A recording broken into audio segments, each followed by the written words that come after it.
泡椒猪皮很多人都喜欢吃，今天给大家分享一下详细做法，香辣入味，下酒又下饭。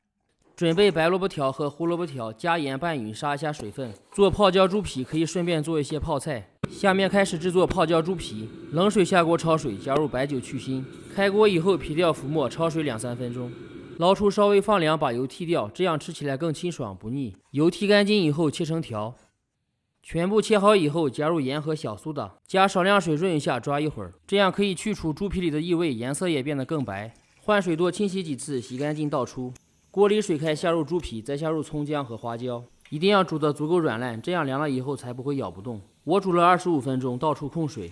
猪皮不一样，煮的时间长短也不一样，以软烂为准。挑去葱姜放碗里，加入泡椒和泡椒水，加入白糖和白醋，不用放盐，泡椒里面本身就有盐味。喜欢微辣的可以加一些凉白开，泡2个小时就可以吃了，时间越长越入味。萝卜杀好水以后，把盐分洗掉，多清洗几次，洗至吃起来没有味道就可以了，倒出控水。控干净放盆里，加入姜片和蒜片，喜欢吃其他菜的也可以泡一些，比如莴笋和黄瓜。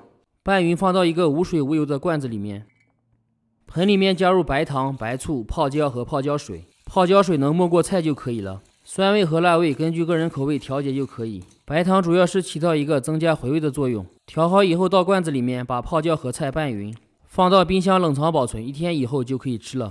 冷藏一下，口感会更脆。下期见。